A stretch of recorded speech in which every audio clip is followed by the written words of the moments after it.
ভাই, আপনি যদি একজন সায়েন্স ফিকশন মুভি লাভার হয়ে থাকেন তাহলে ইন্টারস্টেল মুভিটা আপনি অবশ্যই দেখছেন। সেই মুভির মধ্যে একটা স্পেসশিপ ছিল যেটার নাম ছিল ইন্ডুরেন্স। ওয়েট, আবার কেউ ভাইবেন না যে আমি কেন মুভি নিয়ে কথা বলতেছি।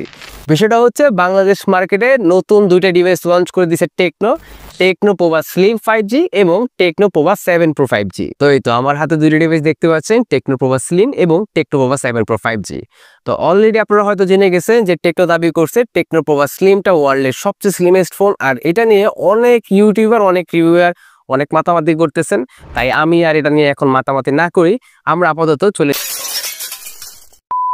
চলুন দেখা যাক টেকনো পোভা 7 Pro আমাদের কি দিচ্ছে। প্রথমে যদি ফোনটার ডিজাইন পার্ট নিয়ে কথা বলি, ফোনটার ব্যাক প্যানেলটা কিন্তু একদম ভিন্নধর্মী, যেটার টেকনো নাম দিয়েছে ইন্টারস্টেলার স্পেস ডিজাইন। মানে সায়েন্স ফিকশন মুভির মতোই আপনি ফোনটার মধ্যে কসমিক একটা ফিল পাবেন। এছাড়া ফোনটার ক্যামেরা কার্ডের সাথে থাকছে একটা মুড লাইট, যেটা নোটিফিকেশন লাইট বা স্ট্যাটাস লাইট হিসেবে কাজ করবে। অ্যাজ লাইক ভিভোতে ছিল অরা লাইট, RGB লাইট, এই লাইটগুলোর মতোই আপনি নোটিফিকেশন বা কলিং এর অ্যালার্ট হিসাবে এই স্ট্যাটাস লাইটটা ইউজ করতে পারবেন। এছাড়া এই ফোনটা কিন্তু অনেকটা নাথিং ফোনগুলোর মতো ভাইব দিচ্ছে, তাহলে বলাই যায় ডিজাইনের টেকনিক একটু ভালো মাথা মারতেছে ভাই। এছাড়া ফোনটা কিন্তু আপনারা তিনটা কালার এডিশনে পেয়ে যাচ্ছেন, ডাইনামিক গ্রে, গিগ ব্ল্যাক এবং নিয়ন সায়ান। আর যদি ফোনটা র্যামের দিকে আসি তাহলে গ্লোবালি ফোনটা 12GB 256GB ভেরিয়েন্টে লঞ্চ করা হলো, বাংলাদেশে অফিসিয়াল ভেরিয়েন্ট হিসেবে মাত্র 8GB 256GBটাই পাচ্ছেন। এছাড়া র্যাম ভেরিয়েন্ট যেটাই হোক না কেন স্ট্যান্ডার্ড অপশনটা আপনারা পেয়ে যাচ্ছেন। ইটস মিন 8GB হয়ে যাবে 16GB এবং 12GB হয়ে যাবে 24GB। এছাড়া ফোনটি নেটওয়ার্কিং সিস্টেম হিসেবে কিন্তু 5G প্লাস ইউজ করা হয়েছে। ইটস মিন এই বাজেটে আপনারা একটা 5G ফোন পেয়ে যাচ্ছেন। ও একটা বিষয়, এত কিছু বলা হলো, প্রাইসটা কিন্তু বলা হলো না। তো বাংলাদেশ মার্কেটে ফোনটা 34,999 টাকা, ইটস মিন 35,000 টাকা লঞ্চ করা হয়েছে। 6.78 ইঞ্চের 1.5K রেজলিউশনের অ্যামোলেড ডিসপ্লেটাতে থাকছে 45 ইউনিটসের পিক ব্রাইটনেস এবং 144 হার্টজের রিফ্রেশের সাপোর্ট। তবে 144 হার্টজ কিন্তু আবার সবগুলো অ্যাপসের জন্য না, কিছু স্পেসিফিক অ্যাপসে শুধু কাজ করবে হচ্ছে 144 হার্টজ।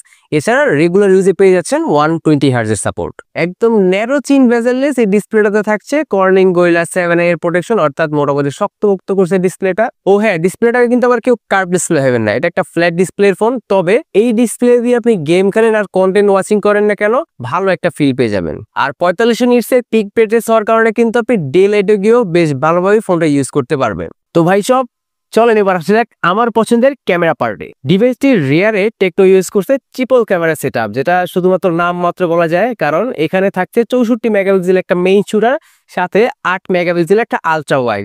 আর আরেকটা যে ছোট্ট ছিদ্র দেখতে পাচ্ছেন, এটা ভাই একদম ছিদ্রের মতোই, মানে খালি। ওই যে শুরুতে বলছিলাম স্পেসশিপ, হয়তো টেকনো ওই ফিলটা দেওয়ার জন্যই এই ডিজাইনটা দিয়ে দিছে। ডিভাইসটির 64 মেগাপিক্সেলের মেইন শুটার দিয়ে আমরা বেশ কিছু ভালো ছবি পাইছি। তবে ভালো ছবির মধ্যে আকর্ষণীয় বা চোখে লাগার মতো ছিল ন্যাচারাল ছবিগুলো, অ্যাজ লাইক ফুলের ছবি, ফলের ছবি, গাছের ছবি, রোডের ছবি। এই ছবিগুলো ঠিকঠাক ছিল বলা যাইতে পারে। কিন্তু যখন আমরা পোর্ট্রেটে সুইচ করছি, আমি এটা নিয়ে আগেও বলছি অনেকবার যে পোর্ট্রেটে আসলে সবাই আমার স্যাটিসফাইড করতে পারে না। তো সেম অ্যাজ এই ফোনটাও পোর্ট্রেটের মধ্যে বেশ কিছু ল্যাগেন্সি দেখা গেছে। লাইক এখানে আপনি এইচ ডিটেকশনটা খুব ভালোভাবে লক্ষ্য করতে পারবেন। এছাড়া রেয়ার ক্যামেরা দিয়ে আপনারা 4K অব্দি ভিডিও শুট করতে পারবেন, কিন্তু সেটা 30 FPS এ, হ্যাঁ 1080 60 FPS অবভিয়াসলি আপনি করতে পারবেন। এছাড়া ফ্রন্ট ফেসিং ক্যামেরা আমার খুব ডিসঅ্যাপয়েন্ট করছে, কারণ এখানে জাস্ট 13 মেগাপিক্সেল একটা শুটার দেওয়া হয়েছে, যেখানে টেকনো তাদের প্রিভিয়াস ডিভাইসগুলোতে 32-50 অব্দি নিয়ে গেছে। বাট এখানে 35,000 টাকার প্রাইস পয়েন্টের একটা ফোনের মধ্যে তারা 13 মেগাপিক্সেল ইউজ করছে। তো এস সো কল 13 মেগাপিক্সেল হিসেবে ছবিগুলো কিন্তু ওরকমই ছিল। আমি এটা নিয়ে আসলে বেশি কিছু বলবো না, কজ এটা কিন্তু ক্যামেরা সেন্ট্রিক ফোন না। মূলত ফোনটাকে ক্যামেরা সেন্ট্রিক না বলার কারণটা হচ্ছে এই প্রোভা সিরিজটা বানানো হয়েছে গেম বেস করে, বা যারা হেভি ইউজ করে তাদের উপর বেস করে।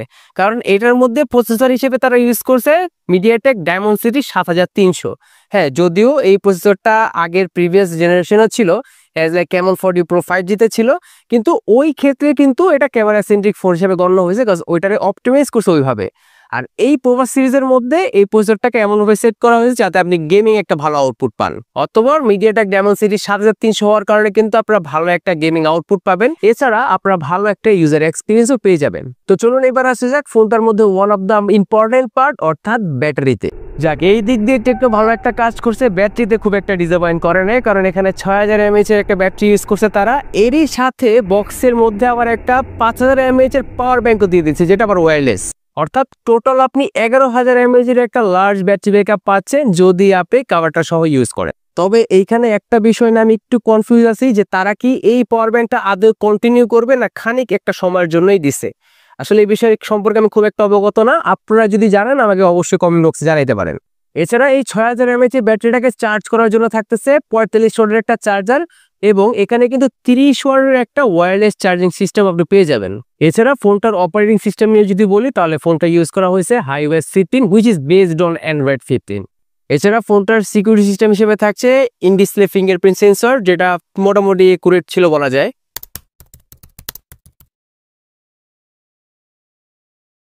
তো এই ছিল টেকনো পোভা 7 প্রো নিয়ে আমাদের করা ছোট্ট একটা রিভিউ ভিডিও। এতক্ষণ আমাদের সাথে থাকার জন্য অসংখ্য ধন্যবাদ।